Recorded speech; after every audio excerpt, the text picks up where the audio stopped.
Hello বন্ধুরা, আজকের ভিডিওতে আমি আপনাদেরকে দেখাবো কিভাবে আপনারা আপনার ফ্লিপকার্ট থেকে করা যে কোনো অর্ডারকে আপনারা ক্যান্সেল করে দিবেন। হতে পারে আপনার যে কোনো একটা বস্তুর প্রয়োজন ছিল, ওই বস্তুটা আপনি অর্ডার করছেন, এখন আপনার ওই বস্তুটার প্রয়োজন নেই। অথবা আপনার যে কোনো কারণেই হোক আপনার অর্ডারটা আপনি ক্যান্সেল করতে চাইতেছেন, কিন্তু কিভাবে আপনারা আপনার ফ্লিপকার্ট অর্ডারটাকে ক্যান্সেল করবেন ওই অপশনটা খুঁজে পাইতেছেন না। তো আজকের ভিডিওতে আমি আপনাদেরকে ওইটাই দেখাবো কিভাবে আপনারা আপনার অর্ডারটাকে মাত্র 1 মিনিটে ক্যান্সেল করে দিতে পারেন। তার জন্য আপনাদেরকে কি করতে হবে, আপনাদেরকে যেতে হবে আপনার ফ্লিপকার্ট অ্যাপে। তো এখান থেকে আমি আমার ফ্লিপকার্ট অ্যাপটাকে ওপেন করে নিলাম।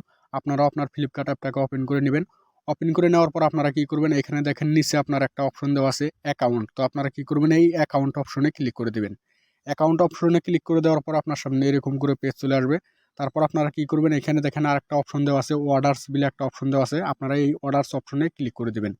অর্ডারস অপশনে ক্লিক করে দেওয়ার পর আপনার সামনে এরকম করে আপনার যতগুলো অর্ডার করছেন আপনি আপনার এই অ্যাকাউন্ট দিয়ে সবগুলো এখানে শো করবে। তো এখান থেকে আপনারা যে অর্ডারটা ক্যান্সেল করবেন ওই অর্ডারটাতে আপনারা ক্লিক করে দেবেন। তো আমার এই অর্ডারটা আমি ক্যান্সেল করব, তো আমি এই অর্ডারটার উপরে ক্লিক করে দিলাম। ক্লিক করে দেওয়ার পর এরকম করে আপনার সামনে আবারও নতুন করে পেজ চলে আসবে। তো এখানে দেখেন কোনো জায়গায় কিন্তু আপনার অর্ডারটা ক্যান্সেল করা অপশন নেই, যার জন্য আপনারা কিন্তু আপনার অর্ডারটা ক্যান্সেল করতে পারেন না। তো এখানে আপনারা কি করবেন, এডিট অর্ডার বলে একটা অপশন দেওয়া আছে নিচে দেখেন, আপনারা এই অপশনটাতে ক্লিক করে দেবেন।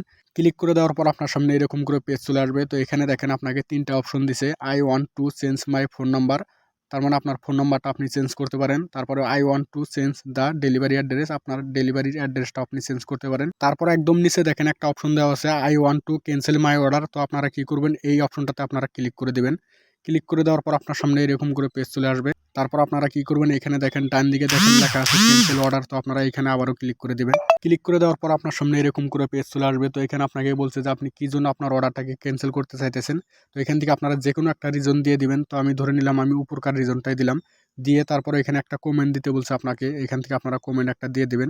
যে কোনো একটা কমেন্ট দিয়ে দিলে হলো যে আমি পরে নিব বা অর্ডারটা খারাপ, যে কোনো একটা আপনারা দিয়ে দিবেন। তো আমি এখানে লিখে দিতেছি মানি প্রবলেম। তো আমি এখানে লিখে দিতেছি মানি প্রবলেম, আপনারা মানি প্রবলেমও দিতে পারেন। তো এরকম করে আপনারা কমেন্ট দিয়ে এখানে সাবমিট রিকোয়েস্ট লেখা আছে, আপনারা এখানে ক্লিক করে দেবেন। ক্লিক করে দেওয়ার পর আপনার সামনে এরকম করে পেজ চলে আসবে। তো এখানে দেখেন উপরে লেখা আছে ক্যান্সেলেশন কনফার্মেড, তার মানে আপনার অর্ডারটা ক্যান্সেল হয়ে গেছে। তো এরকম করে কিন্তু চাইলে আপনার অর্ডারটা আপনি ক্যান্সেল করতে পারেন। তো ভিডিওটি ভালো লাগলে একটি লাইক দিবেন, চ্যানেলটি সাবস্ক্রাইব করে সাথে থাকবেন। ভিডিওটি দেখার জন্য ধন্যবাদ।